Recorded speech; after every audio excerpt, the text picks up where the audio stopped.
Online आराधना में आप सबका स्वागत है। आइए हम आज की आराधना को शुरू करें। खुदावंद के हुजूर अपने सरों को झुकाएं।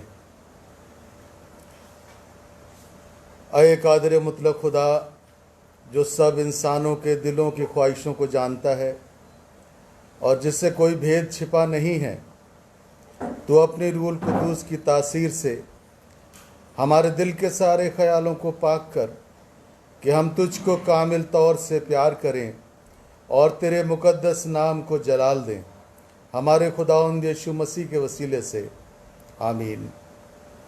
आइए हम सब मिलकर खुदावंद की हम्द व तारीफ में गीत नंबर 208 मिलकर के गाएंगे। 208 नंबर। तेरी शीरीन आवाज़ मैं सुनता हूँ खुदा, बुलाती पास उस चश्मे के सलीब से जो बहा।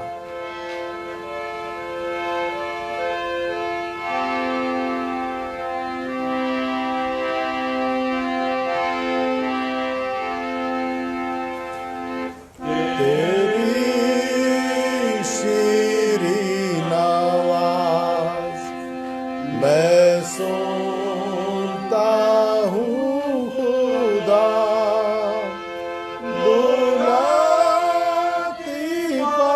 उस चश्मे के सलीब से जो बहा।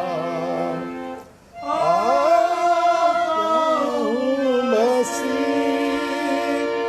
आता तेरे पास, धो के साफ कर चश्मे जो बहता तुझसे। आता कमजोर लाचार, देख मेरी हालत को, न जा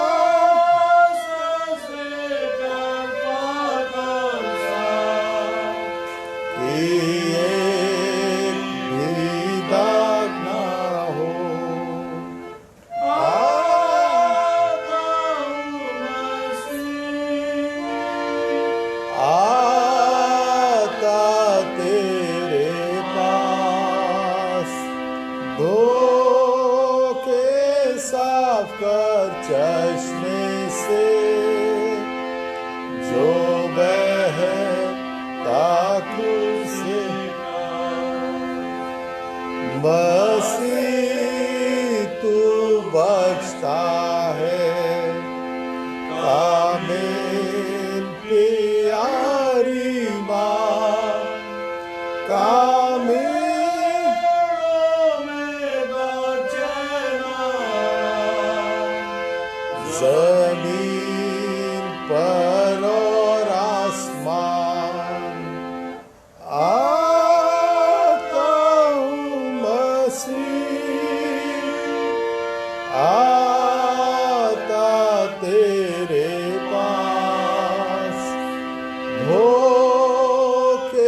तैसी कफारे को, तैसी मुफज़ल को, तैसी मसीह की बख्शिश को, अबे के सब कहो,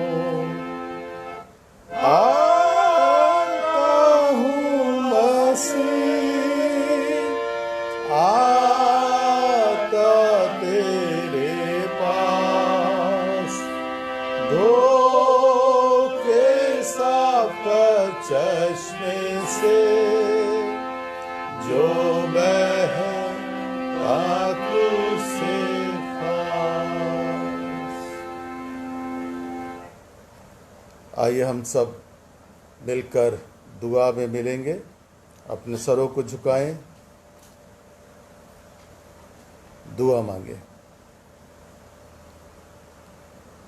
प्रभु हमारे आसमानी बाप, हम तेरा धन्यवाद देते हैं आज के पवित्र दिन के लिए जो तूने हमारे जीवन में दिया है, कि आज शाम प्रभु हम ऑनलाइन सर्विस के द्वारा तुझसे जुड़ सके, तेरी आराधना का हिस्सा बन सके। हम तेरा धन्यवाद देना चाहते हैं प्रभु कि तूने गुजरे समय में हम में से हर एक को संभाला। परेशानी, मुसीबतें, दुख, तकलीफ़ें आई, पर हर एक से तूने हमें बचाया है, संभाला है प्रभु। हम इसके लिए तेरा हृदय से धन्यवाद करते हैं। धन्यवाद करते हैं प्रभु कि तूने वो तमाम बरकतें हम में से हर एक को दी जिनकी हमें आवश्यकता थी, और ऐसे समय में भी प्रभु तूने हमें किसी चीज़ का मोहताज होने नहीं दिया। हम इसके लिए भी तेरा धन्यवाद करते हैं। कठिन परिस्थितियों में प्रभु तू हमारा सहायक रहा, मददगार रहा। परेशानियों के समय में भी प्रभु तूने हम में से किसी को छोड़ा नहीं। हम इसके लिए भी तेरा धन्यवाद करते हैं। तुझसे दुआ करते हैं प्रभु कि जिस तरह से तेरा अनुग्रह का, आशीष का, सामर्थ का हाथ हम में से हर एक पर बना रहा, उसी तरह से प्रभु आने वाले समय में भी अपनी बरकत का हाथ, अनुग्रह का हाथ प्रभु हम सब पर बना के रख। हमें से हर एक को प्रभु इतनी सामर्थ दे, शक्ति दे कि हम तेरे बताए हुए मार्गों पर आगे बढ़ने की कोशिश कर सकें। हम अपने बल पर प्रभु आगे बढ़ नहीं सकते, पर जब तक तू हमें सामर्थ्य नहीं देता, हिम्मत नहीं देता, तब तक हम एक कदम भी आगे नहीं बढ़ सकते। सो प्रभु हम तुझसे यही दुआ करते हैं कि हम में से हर एक की तू हिफाजत मदद कर। दुआ करते हैं प्रभु आज के दिन में जहाँ जहाँ इबादतें हुई हैं, जहाँ हो रही हैं, हर एक कलीसिया पर तेरी बरकत चाहते हैं। दुआ करते हैं ख़ास तौर से तेरे सेवकों के लिए जो तेरे इस बड़े काम को दूसरों तक पहुंचाने में लगे हैं। प्रभु उन सब के लिए दुआ करते हैं। हर एक सेवक पर तेरा अनुग्रह का और आशीष का हाथ हो, और प्रभु अपनी उत्तम आशीषों से तूने परिपूर्ण कर। हम जानते हैं प्रभु ये दिन बहुत परेशानी के हैं, तकलीफ़ों के हैं, पर ऐसे में तू अपने सेवकों के परिवार पर भी अपने आशीष का और अनुग्रह का हाथ रख। उनकी ज़रूरतों को भी प्रभु तू अपने भंडार से पूरा कर। प्रार्थना करते हैं प्रभु उन तमाम संस्थाओं के लिए भी जिनके द्वारा तेरा प्रचार कार्य आगे बढ़ाया जा रहा है। हर एक संस्था पर प्रभु तेरी बरकत चाहते हैं। जितने भी लोग उन संस्थाओं से जुड़े हैं, हम उनके लिए भी दुआ करते हैं कि उन पर भी अपनी बरकत का हाथ बना के रख। प्रार्थना करते हैं प्रभु इस समय अपने देश के लिए हम जानते हैं कि देश के बहुत से हिस्सों में इस समय बाढ़ का प्रकोप है और बहुत से राज्य इसकी चपेट में हैं। बहुत से लोग बेघर हुए हैं, बहुत से लोग इस जहान से रहलत कर गए। प्रभु, हम दुआ करते हैं कि उन लोगों की भी तू सुधि ले और प्रभु ऐसे लोगों को उन स्थानों पर भेज जो उनकी मदद कर सकें। प्रभु, हम प्रार्थना करते हैं विशेषकर उस महामारी के लिए जिससे ना सिर्फ हमारा देश पर पूरा संसार परेशान है, ग्रसित है और धीरे धीरे प्रभु इसका प्रकोप बढ़ता जा रहा है। हमारे देश में भी प्रभु ये चरम सीमा पर पहुंच रहा है। हम दुआ करते हैं कि प्रभु ऐसे में तो अपने इंसानों की सुधि ले जिनकी रचना तूने की है। प्रभु, हम ये जानते हैं प्रभु कि ये महामारी भी मनुष्य की ही देन है, क्योंकि मनुष्य ही तरह तरह के प्रयोगों में लिप्त है, सुपर पावर बनने की होड़ में है, शक्तिशाली बनने की होड़ में है। और ऐसे में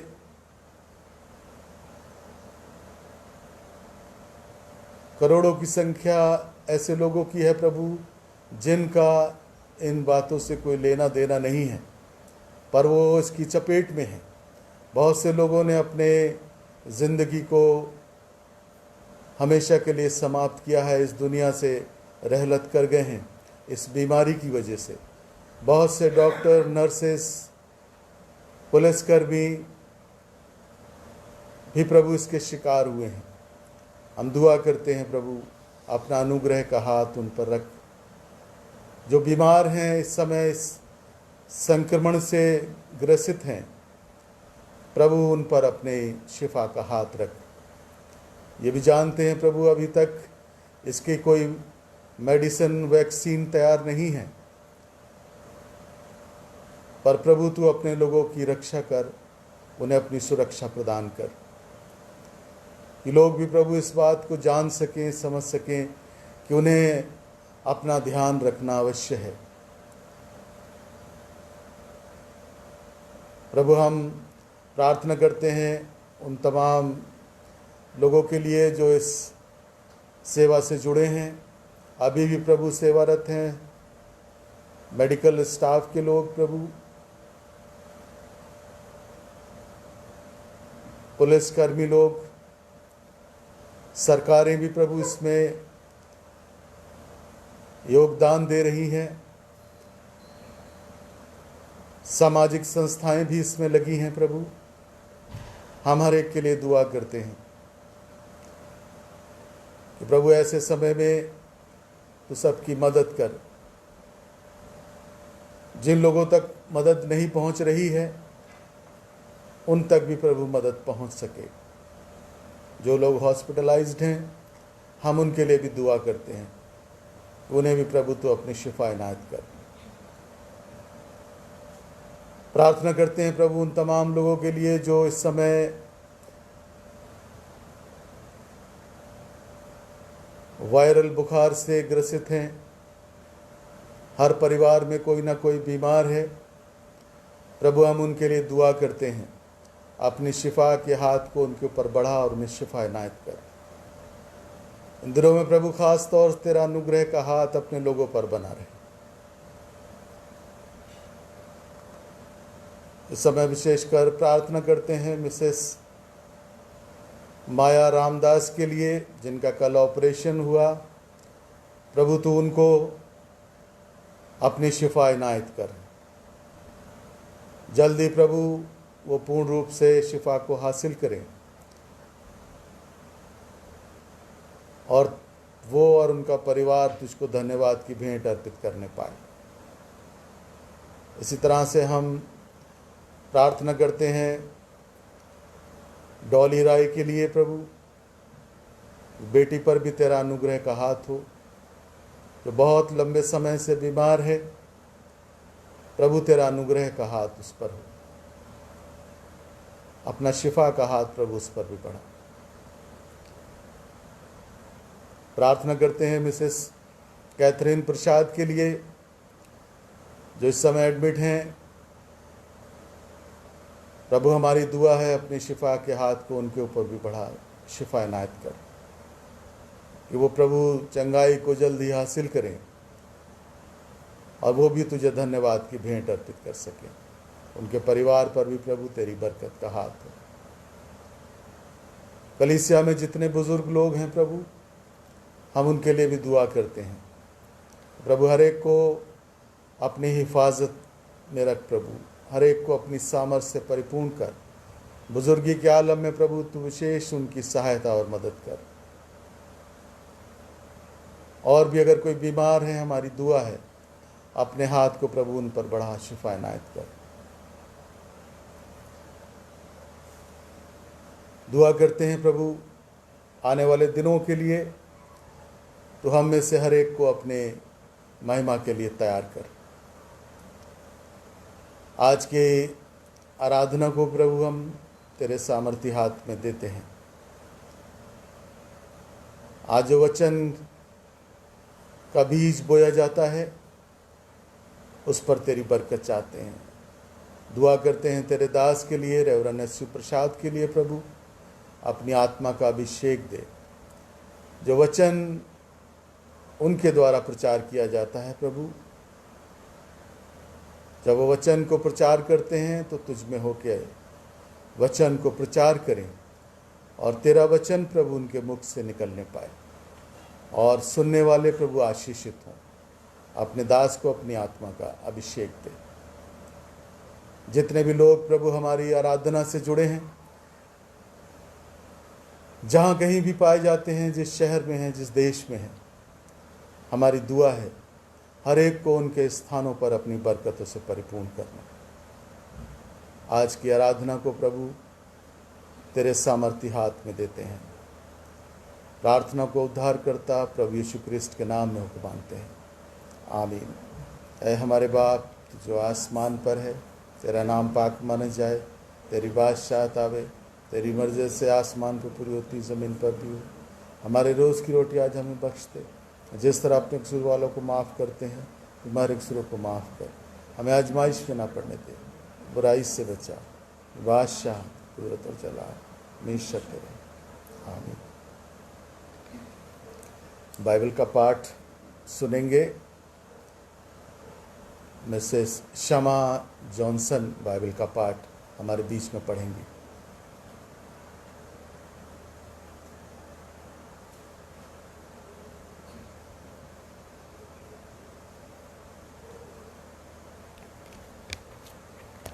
जय मसीह की।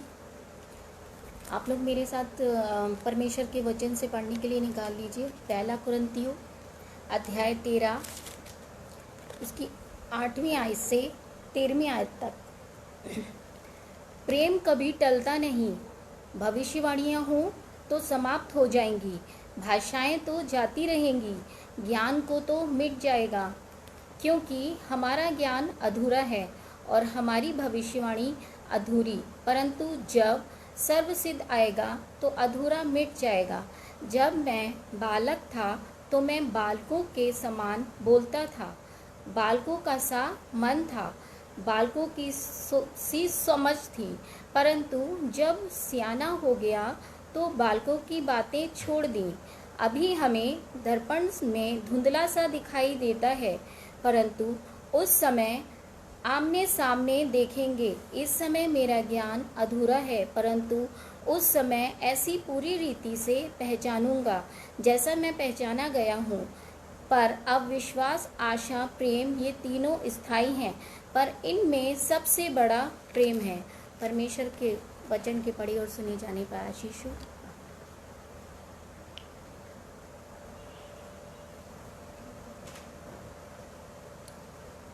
इस समय हम सब मिलकर एक गीत और गाएंगे। हमदोसना गीत की किताब से 94 नंबर। प्रभु का धन्यवाद करूंगा, उसकी संगति में सदा रहूंगा। जब हम इस गीत को गाते हैं तो आज शाम का दान प्रभु को अर्पित करेंगे।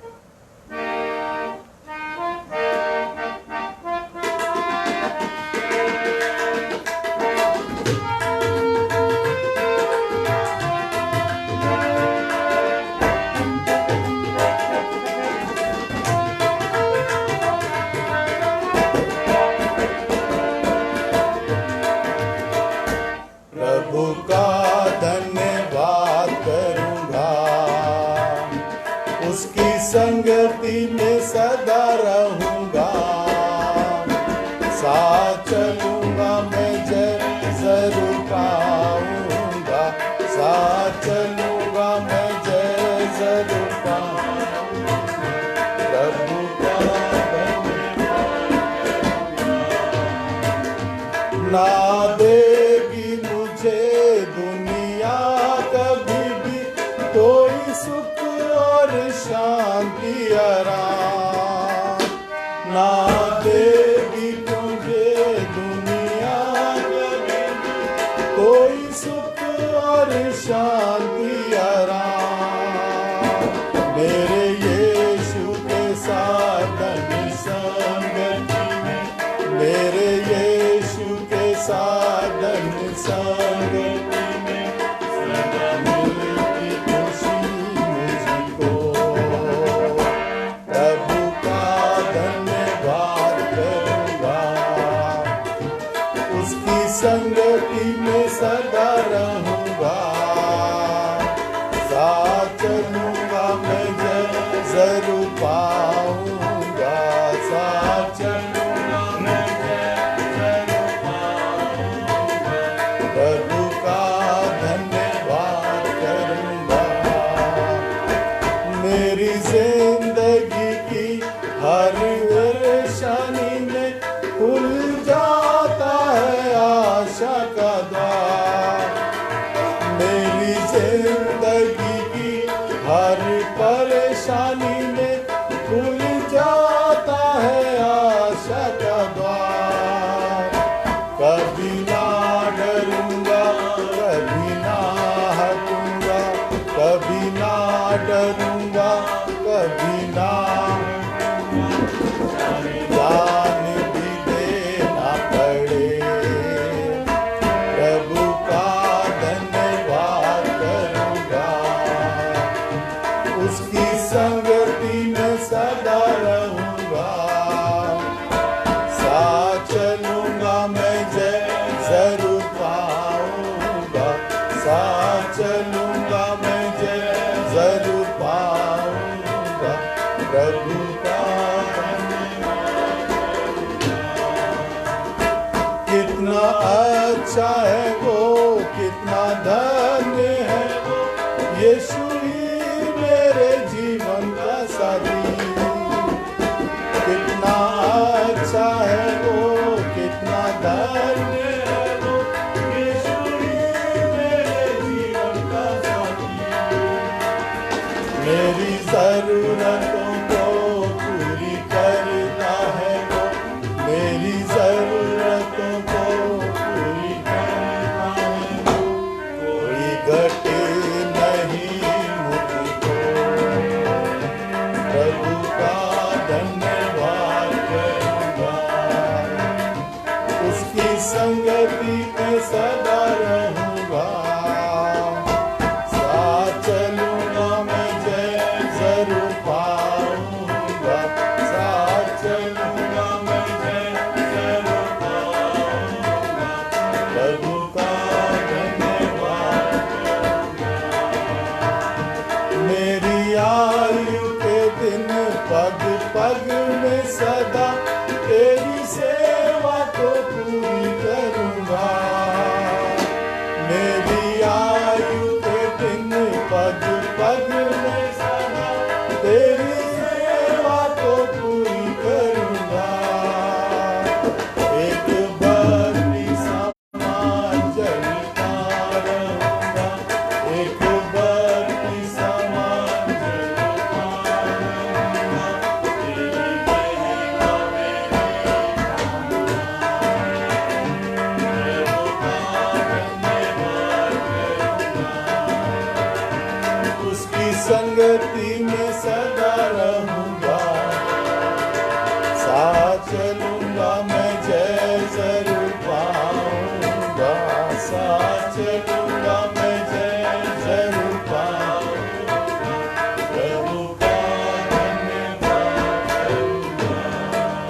कोरस हम लोग गाएंगे। लाए हैं ये हदिया खुदा,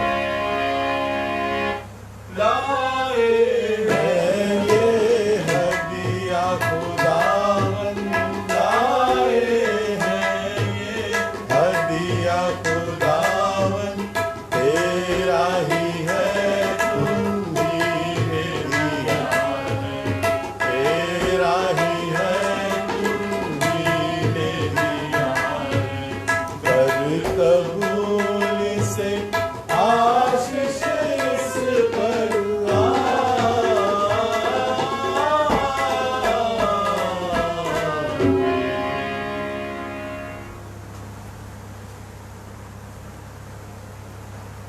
एक खुशी की खबर आप सब तक पहुंच चुकी है कि सरकार ने 21 सितंबर से धार्मिक कार्यक्रमों की छूट दी है, और जिसमें 100 लोग से ज़्यादा ना हो। तो ये हम सब के लिए खुशी की बात है कि 21 सितंबर के बाद हम कम से कम 100 लोग मिलकर आराधना कर सकते हैं। उसके लिए हम सारी व्यवस्थाएं पूरी करेंगे जो गाइडलाइन सरकार की है। हो सकता है अभी राज्य सरकार भी अपनी कोई गाइडलाइन दे, उसके बाद फिर हम सारी बातों को ध्यान में रखते हुए अपने ये वर्शिप को शुरू करेंगे। आप सब लोग इन मुद्दों को ज़रूर प्रार्थना में याद रखें, ताकि जल्द से जल्द वो समय आए कि हम अपने चर्च में, प्रभु के भवन में जाकर उसकी आराधना, उसकी स्तुति कर सकें। हमारी ऑनलाइन सर्विस अभी चलेगी, क्योंकि ये 21 सितंबर से है, तो 21 सितंबर के बाद जो संडे होगा उस दिन हम लोग चर्च में आराधना कर सकेंगे। तब तक हम लोग ऑनलाइन आराधना इसी तरह से करते रहेंगे। आने वाले इतवार को पाकशा की रस्म अदा की जाएगी, तो आप सब लोग अपने आप को तैयार रखें, और पाकशा की सारी जो चीज़ें हैं उनको भी आप तैयार रखें, ताकि आप सब लोग उस विशेष आराधना का हिस्सा बन सकें। वेंसडे फेलोशिप हमारी वो भी शाम को 6 बजे, संडे वर्शिप भी शाम को 6 बजे ऑनलाइन ही होगी। इसके अलावा शुक्रगुजारी हमारे परिवार ने दी है। अनुभव प्रसाद, आशिमा प्रसाद ने 2000 रुपये शुक्रगुजारी के रूप में भेजे हैं। प्रभु उन पर अपनी बरकत का हाथ रखे। ऑफरिंग भी आई है। मिसेस किरण साइमन, उनके परिवार की तरफ से ऑफरिंग है अगस्त की, और मिस्टर सुरेंद्र प्रसाद और उनके फैमिली की तरफ से भी ऑफरिंग आई है। प्रभु आप सबको अपनी बरकतों से परिपूर्ण करे। कोई और सूचना होगी तो आप सब तक पहुंचाने की पूरी कोशिश की जाएगी। ये मौका होगा कि हम परमेश्वर का वचन पादरी एस प्रसाद साहब के द्वारा सुने।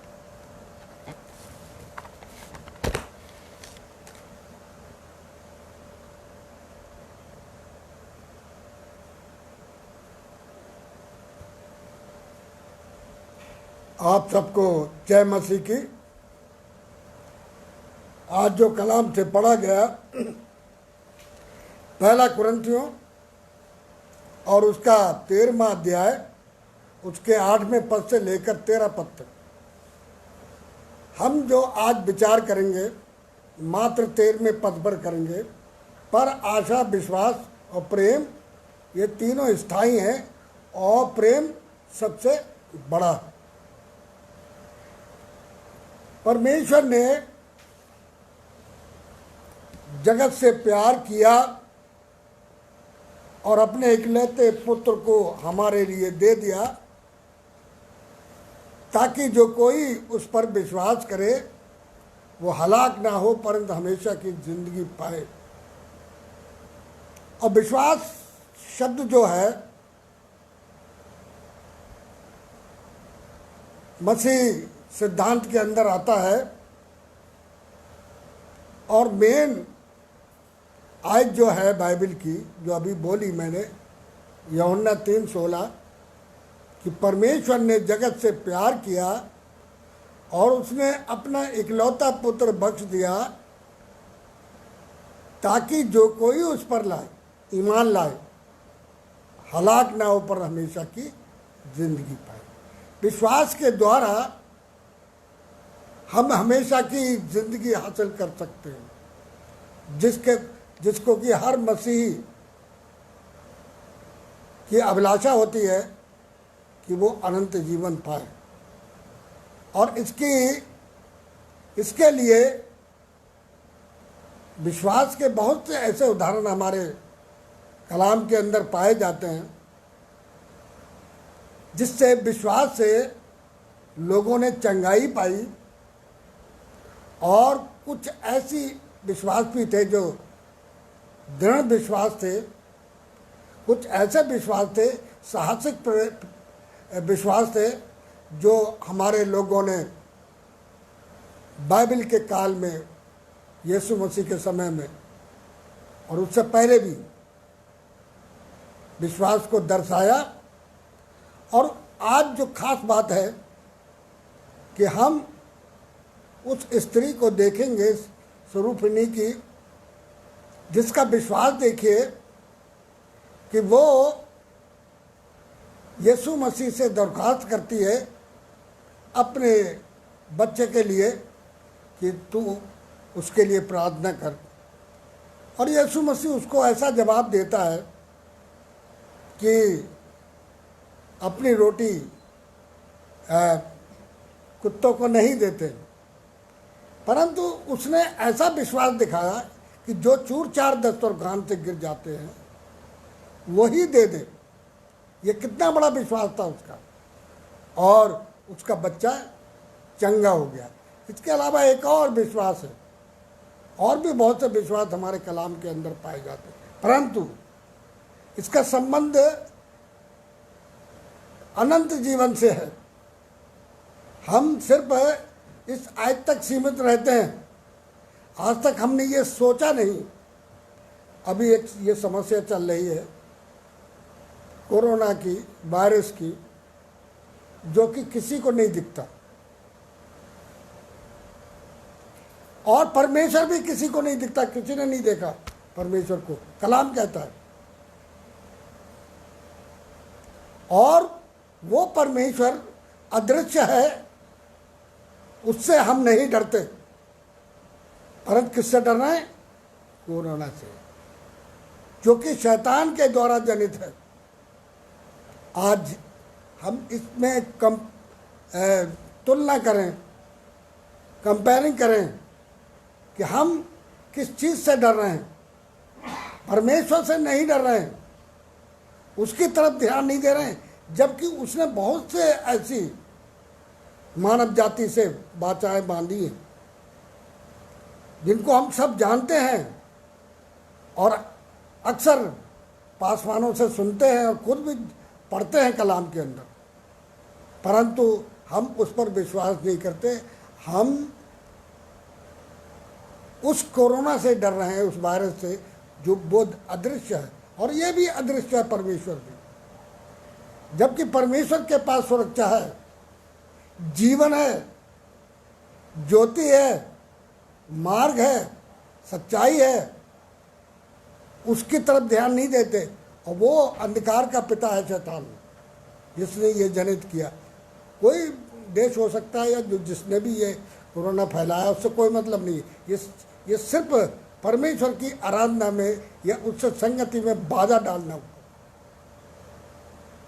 प्रभु यीशु ख्रिस्त संसार में इसलिए आया कि मानव और परमेश्वर की दूरी को पाटे। आज शैतान ने एक ऐसी परिस्थिति पैदा कर दी कि मानव भी दूर हो गया और मानव परमेश्वर से भी दूर हो गया। जबकि ऐसे समय में हमें परमेश्वर के निकट अवश्य रहना चाहिए या हमेशा उसके साथ रहना चाहिए, क्योंकि वो हमारे साथ हमेशा है। और जब वो हमारे साथ है तो हम उसके साथ भी हमेशा रहें। आज ये बहुत बड़ी चुनौती है, और इस विश्वास को प्राप्त करने के लिए 7 कदम हैं, 7 स्टेप्स हैं जो कि हमें अनंत जीवन प्राप्त करा सकते हैं। पहला स्टेप है कि हम विश्वास करें कि परमेश्वर प्रेमी है और पवित्र है। अभी प्रेम पढ़ा, प्रेम स्थायी है, तो हमें इस बात का विश्वास करना चाहिए। हम अपने आप को क्यों असुरक्षित महसूस करते हैं, जबकि हम एक ऐसे जिंदा खुदा के संतान होने का दावा करते हैं, फिर भी हम अपने आप का असुरक्षित महसूस करते हैं। वो जो भी दिशा निर्देश सरकार की ओर से है या इस बीमारी से संबंधित है, उनको मानना अलग चीज़ है, परंतु हमें इस चीज़ का ध्यान रखना चाहिए। यीशु मसीह के सामने भी शैतान ने बहुत सी बाधाएं खड़ी की, और वो बाधाओं को उसने तोड़ा। अंत में उसने कह दिया, ऐ शैतान दूर हट जा। जैसा कि अभी भाई साहब ने बताया कि आने वाले समय में थोड़ी सी आराधना में करने में, धार्मिक गतिविधियों में हम हिस्सा ले सकते हैं। कुछ संख्या निश्चित की है सरकार ने, हम उसका पालन करते हुए आराधना में जुड़े, परमेश्वर से घर में भी पारिवारिक तौर से भी हम परमेश्वर से जुड़ सकते हैं, व्यक्तिगत तौर से भी जुड़ सकते हैं, और समाज के लिए ये व्यवस्था सरकार की ओर से की गई। कुछ निर्देश हैं, जो भी गाइडलाइन दी जाएगी उसके अनुसार आराधना शुरू की जाएगी। इसके लिए हम प्रभु का धन्यवाद करें कि इतने दिनों के बाद मौका मिला कि हमारी हैकल खोली जाए और उसमें सुचारू रूप से आराधना की जा सके। जो भी निर्देश है उसके अनुसार ये बात हमको ध्यान में रखना चाहिए कि वो प्रेमी है, प्रेम करता है और पवित्र है, और हमें भी पवित्र बनने के लिए प्रेरणा देता है, और हमें भी पवित्र बनना चाहिए। ये है, अगर हमारा विश्वास में रखते हैं उस पर, तो दूसरा कदम है विश्वास करें कि हम पापी मनुष्य हैं। ये एक बड़ी ऐसी स्थिति है, इसको हम एक्सेप्ट करने में थोड़ा हिचकिचाते हैं, परंतु ये एक ऐसी हकीकत है जो कलाम दर्शाता है कि एक भी धर्मी नहीं है। जब एक भी धर्मी नहीं है तो हम इस बात को एक्सेप्ट करने में क्यों कोताही बरतते? हमें कोताही नहीं बरतना चाहिए, और हम इस चीज़ को माने कि परमेश्वर के सामने अपने आप को, अपनी उन गलतियों को, उन पापों को रखें और अपने मन को फिराएं, तो परमेश्वर की ओर से उसकी अनुग्रह दृष्टि होगी। जैसा वो जक्कई ने किया, जो भी गलतियाँ की थी उसने, वो भी पाप थे, और उसकी उसने भरपाई की। तभी यीशु मसीह ने कहा, आज इस घर में उद्धार आया। आज हमें ये सोचना है कि हम उसको प्रेमी मानते हैं। अब प्रेम नहीं, अगर वह प्रेम नहीं करता तो आज हम जीवित कैसे होते? आज हमारे लोग सुरक्षित कैसे होते? उसका प्रेमी था, इसीलिए उसने अपने पुत्र को इस संसार में भेजा, लोगों को जीवन दे और बहुतायत का जीवन दे। आज ये हमारे लिए बहुत बड़ी बात है। इतनी बड़ी सुनिश्चितता परमेश्वर की ओर से हमारे लिए दी गई है, उसको हम भूल जाते हैं, फिर भी हम घबराते हैं, क्योंकि मानवीय स्वभाव है कि आदमी डरता पहले। तो बिना डरे इधर उधर मत ताक, मत डर, मैं तेरे साथ हूं। पहले यहोवा ने ये बात कही, फिर यीशु मसीह भी अपने शिष्यों से कहता है, और आज हमसे भी वही बात कह रहा है। जो हम बाइबल पढ़ते हैं, इसका मतलब है वो हमें निर्देश दे रहा है कि हमें डरना नहीं चाहिए। केवल कलाम ये ऐसा नहीं है। आदि में वचन था, वचन परमेश्वर था और वो ही देहधारी हुआ। तो आज हम इन चीज़ों को कैसे भूल जाते हैं। आगे तीसरी बात है, विश्वास करें कि पाप की सजा अनंत काल का नरक है। सचमुच में मानवीय स्वभाव है, गलती होती है, क्योंकि वो वैरम जो मानव के अंदर इंजेक्ट किया गया शैतान के द्वारा, वो आज भी हमारी रगों में जुम्बिश करता है, दौड़ता है। इसीलिए हमसे गुनाह होते हैं। पौलुस कहता है कि मैं कुछ अच्छा करना चाहता हूं पर मुझसे गलत हो जाता है। तो ये मानवीय स्वभाव है, परंतु हम इस चीज के लिए ध्यान रखें, अगर प्रभु यीशु क्रिस्ट हमारे साथ है और उसके भय में होकर जीवन बिताते हैं। यीशु मसीह साक्षात तो नहीं दिखता, परंतु वो है, उसका एहसास हम कर सकते हैं और करते हैं। फिर भी हम उसको भूल जाते हैं और उस अदृश्य वायरस से डर रहे हैं, जबकि वो हमारे साथ है। हमें इस चीज़ का विश्वास रखना चाहिए। धीरे धीरे ये स्थितियाँ जैसी थी वैसी नहीं रहेंगी, फिर सामान्य हो जाएंगी और आने वाले समय में हम पूरी जोश खरोश के साथ उसकी आराधना करेंगे। ऐसी स्थिति उस समय भी आई जब फिरौन ने इजरायलियों को जंगल में जाने के लिए प्रार्थना करने के लिए रोका, शर्तें रखी, कंडीशनें रखी, परंतु वो लगातार संघर्ष करते रहे। एक समय आया कि मजबूरन फिरौन को उन्हें आराधना के लिए छुट्टी देनी पड़ी। ये चीजें हैं। आज वो सब कुछ हो रहा है, ये कलाम के अंदर पहले से लिखित है, फिर भी हम घबराते हैं। आज ये बहुत बड़ी बात है कि ऐसे समय में कि हम अपने विश्वास को दृढ़ रखें, मजबूत रखें। और जो अब दृढ़ विश्वास रखता है, डैनियल था, उसे विश्वास था कि परमेश्वर मेरी मदद करेगा, और वो उस 7 गुना तपाए गए भट्टे में डाल दिया गया। तो क्या हुआ? 3 आदमी डाले गए थे, 4 दिख रहे थे, चौथा कौन था? प्रभु यीशु क्रिस्ट। ये ऐसे उदाहरण है जो बाइबल के अंदर हैं, वो सत्य है। क्योंकि राजा ने देखा कि बताया राजा को, उनने 3 डाले गए थे, ये चौथा कौन है, तब वो भय खाया उसने। आज हम और आप कैसे भूल जाते हैं कि अगर हमारा विश्वास दृढ़ है तो परमेश्वर हमारे साथ है और हमारे साथ रहेगा आज से लेकर हमेशा तक। ये हमारे लिए बहुत बड़ी बात है। फिर क्या करें कि नर्क से बचने के लिए, अभी नर्क की बात हो रही थी, नर्क से बचने के लिए परमेश्वर ने स्वयं ही हमारे लिए एक रास्ता बनाया, ताकि उस रास्ते का अपना कर हम नरक से बच सकें।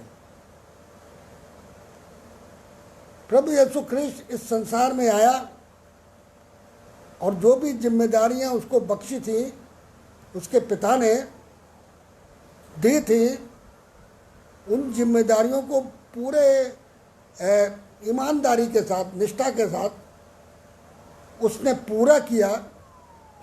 कलवरी क्रूस पर प्राण देते समय आखिरी सेंटेंस था कि मैं अपनी आत्मा तेरे हाथों में सौंपता हूँ, क्योंकि वो जिसके हाथों में वो आत्मा सौंप रहा था वो हाथ सुरक्षित हाथ था, वो परमेश्वर का हाथ था। आज हम और आप कैसे घबराते, क्यों परेशान होते? वो हमें नरक से बचा सकता है अगर हम सजग होकर जीवन बिताते हैं, सजगता के साथ। और सजगता के साथ जीने का मतलब यह है कि हम वचनानुसार जीवन बिताएं। और अगर वचन के अनुसार हम जीवन नहीं बिताते और सिर्फ शाब्दिक है या हवाई है, तो वो तो हवाई है। इसलिए हमें उस पर विश्वास भी करना चाहिए और परखना भी चाहिए, क्या सचमुच में परमेश्वर है। जब प्रार्थना हम करते हैं तो हमें उस चीज़ का एहसास होता है कि हमारे साथ कोई है,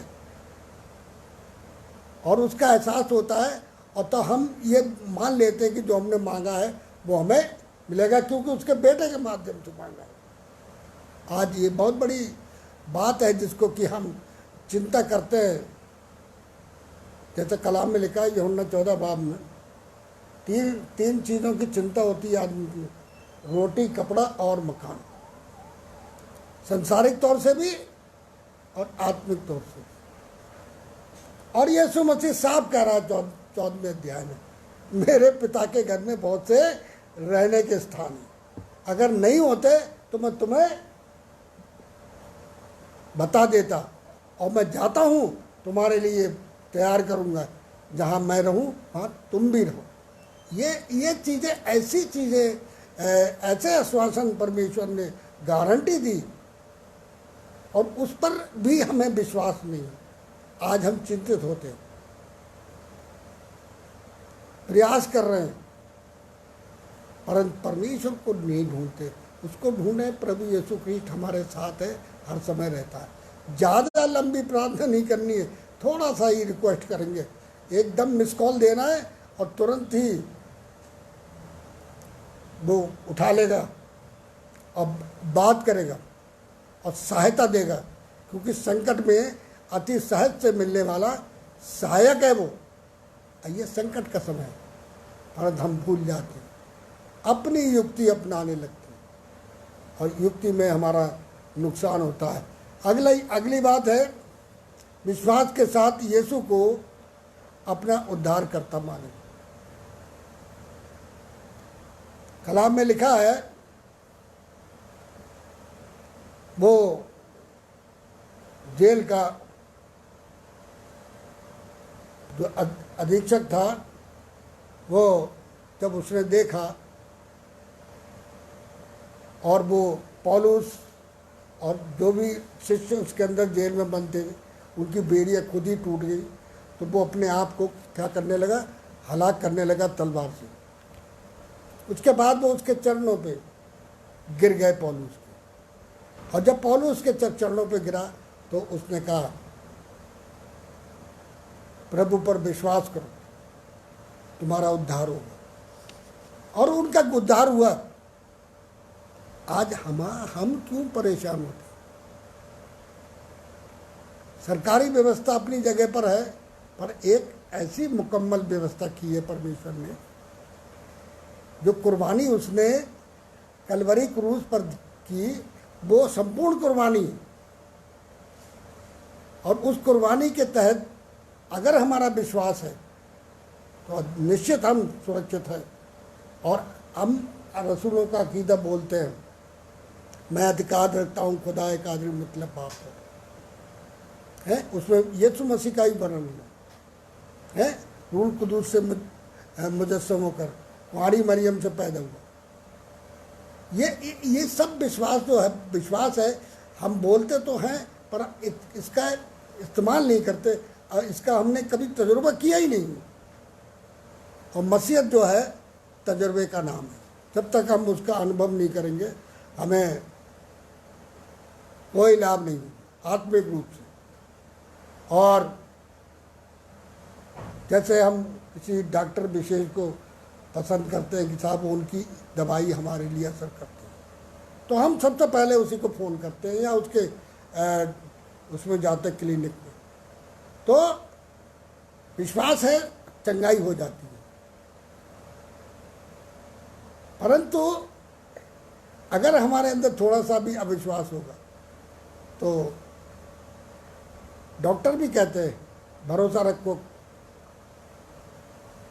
तो ये चीज़ वो क्यों बताते हैं जब वो डॉक्टर हैं? क्यों? क्योंकि उनने तजुर्बा किया है। तो ये सब चीज़ें जो हैं हमारे लिए बहुत ज़रूरी है और उद्धार पाने के लिए हमें प्रार्थना करना है।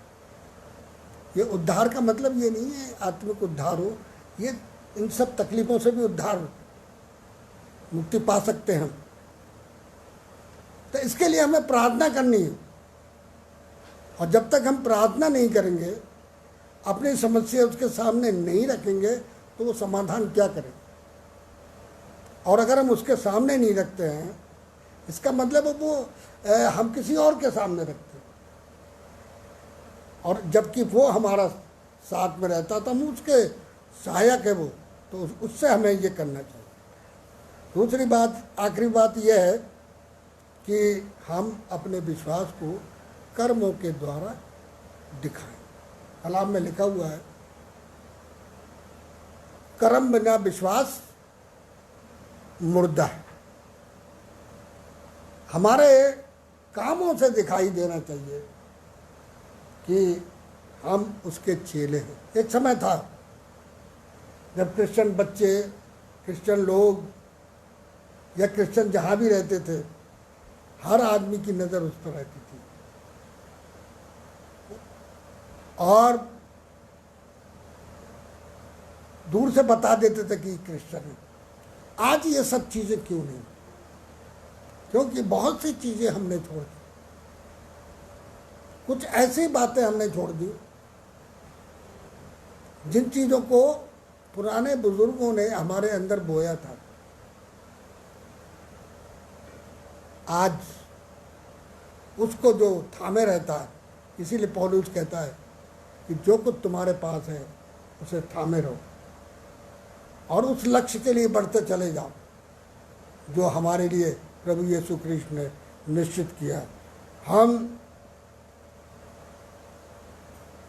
विश्वास के द्वारा उद्धार पाने के लिए कुछ बातों पर ध्यान रखें कि डेली बाइबल रीडिंग होना चाहिए, प्रेयर होनी चाहिए और अब मैं कह सकता हूँ कि निरंतर चर्च भी जाना चाहिए, क्योंकि अब आने वाले दिनों में संभावनाएं हो गई हैं। और ये विश्वास करें और दूसरों के अंदर भी विश्वास बढ़ाएं, ये हमारा काम है। और वचनानुसार जीवन, वचन को पढ़ने तक सीमित ना रखें।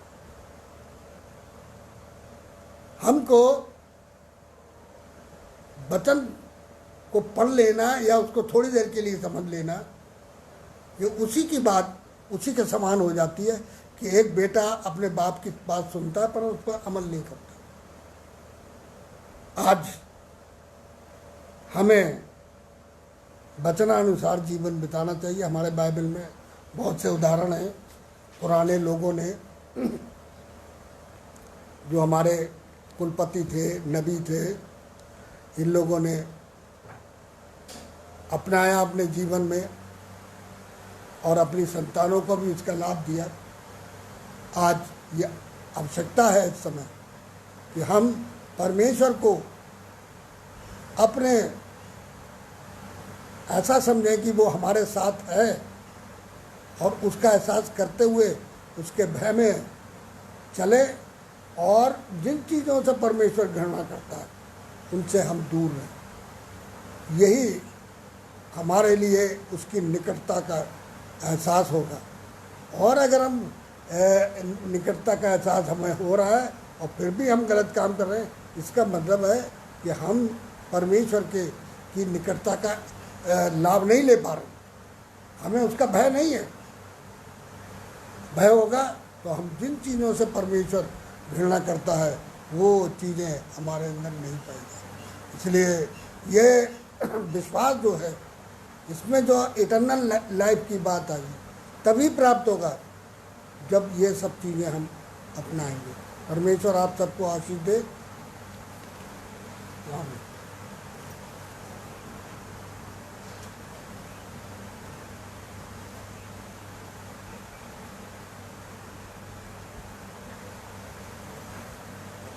परमेश्वर का धन्यवाद हो आज के वचन के लिए। पादरी साहब ने जो वचन हम सब तक पहुंचाया, हम सब लोग उससे ब्लेस हुए हैं। पादरी साहब का धन्यवाद देते हैं। साथ साथ आज की आराधना में आप सब लोगों का सहयोग रहा, उसको सक्सेस बनाने में हम धन्यवाद देते हैं मिस्टर दयानिधि दिल्लू के, मिस्टर मॉरिस मैसी साहब के, मिस्टर जेफर निकल्स के, मिसेस शमा जॉनसन जो आज हमारे बीच में रहीं, अरविंद सैमुअल, राजेश लाल और मिसेस मिलरेट मसीह। हमारी दुआ है प्रभु आप सबको अपनी उत्तम आशीषों से परिपूर्ण करें। इन दिनों में अपना विशेष ध्यान रखें कि ये तेज़ी से बढ़ रहा है, और दूसरों का भी ध्यान रखें। बुखार भी हर परिवार में है, तो इससे भी अपने आप को बचा करके रखें, सुरक्षित रहें और दूसरों का भी ध्यान रखें। प्रभु आप सबको बहुत बरकत दे। आखिर में हम एक कोरस गाएंगे, काश की यीशु की खूबियाँ मुझ में, यीशु की खूबियाँ मुझ में,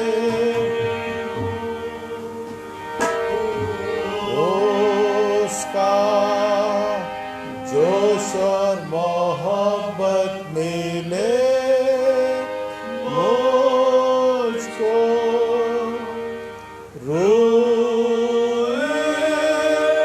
लाई तू आज और फिर मुझको जिला, ताकि यीशु की खूबियाँ मुझ में हो। आमीन। और अब हमारे प्रभु यीशु क्रिस्ट का अनुग्रह, परमेश्वर पिता का प्रेम, पवित्र आत्मा की सहभागिता हमें से प्रत्येक जन के साथ अब से अब तक होती रहे। आमीन।